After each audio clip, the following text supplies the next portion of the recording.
بسم الله الرحمن الرحيم. طلبتنا طلبة الثانوية العامة القسم الأدبي مادة التاريخ، أهلا بيكم. معاكم أنا شريف القصاص. الحقيقة هتبدأ قصتنا في التاريخ مع الفصل الأول والحملة الفرنسية على مصر اللي حصلت سنة 1798. تبدأ قصتنا في أواخر القرن ال18 بداية القرن ال19 وعصر النهضة والثورة الصناعية في أوروبا، اللي بدأت الثورة دي بداية من إنجلترا ثم انتشرت إلى العالم الأوروبي كله. المهم ما اطولش عليك، لا اطول لما اقول لك ثوره صناعيه يعني محتاج مواد خام، محتاج معادن، محتاج قطن، محتاج توابل، محتاج الى اخره من المواد الخام اللي يتم تصنيعها عندنا احنا الدول الاوروبيه.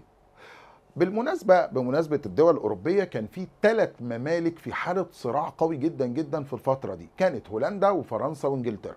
وحط عينك كده على فرنسا وانجلترا، فرنسا اللي كانت بتتميز بالقوة البرية، وانجلترا اللي كانت بتتميز بأسطولها البحري القوي جدا. زي ما قلت لك من شوية، ثورة صناعية يعني محتاجين مواد خام. طب فين المواد الخام دي؟ قال لك يا عم المواد الخام دي موجودة في الشرق، زي دولة زي مصر، موجود في شرق آسيا زي الهند، موجود في الأمريكتين، موجود فيها كل المواد الخام يا عم اللي انت نفسك فيها.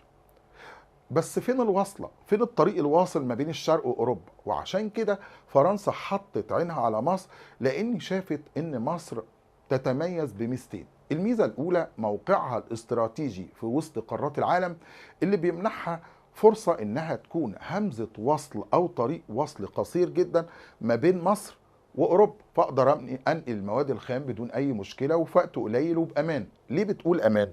لأن كان في طريق قبل طريق مصر، وهو طريق الدوران حول أفريقيا، وهو طريق رأس الرجاء الصالح اللي اكتشفه البرتغاليين، وكان دول العالم بتمرر تجارتها من خلال هذا الطريق.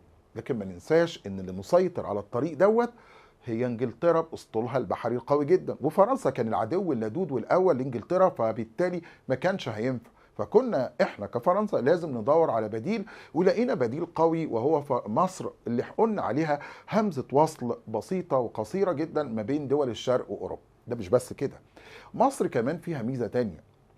برضو الموقع الاستراتيجي وحصول فرنسا على مصر، هنقدر نضرب مصالح انجلترا في مستعمراتها في الهند. وعشان كده فرنسا قامت بأربع محاولات متتابعة للحصول على مصر، بطريقة بقى عسكرية، بطريقة دبلوماسية. عسكرية حصلت بنابليون بونابرت ونجحت سنة 1798، يعني أواخر القرن ال18.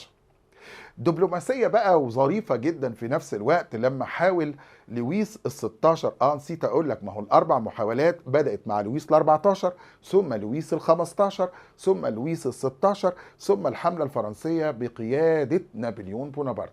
هنقف عند لويس ال15 اللي طلب عجيب. اعرف ان احنا ممكن نطلب هدايا من حد، تي شيرت، بنطلون، شوكولاتايه، يعني الهدايا كده يا جماعه. لكن انك تطلب بلد هديه، ما هو ده اللي عمله لويس ال15 مع السلطان العثماني. يا ترى حصل ايه وايه التفاصيل وايه ظروف مصر في الفتره دي اللي سهلت وجود الحمله الفرنسيه؟ وهل الحمله الفرنسيه لما دخلت على مصر دخلت كده بسهوله وبيسر، ولا واجهت مقاومه شديده؟ وايه حكايه حجر رشيد اللي اكتشفوه ده؟ وده إيه علاقته بحب الفرنسيين للتاريخ الفرعوني؟ وحاجات تانية كتير هنشوفها بالتفصيل في محاضراتنا القادمه. سعدت بيكم واشوفكم الحلقه الجايه. سلام عليكم.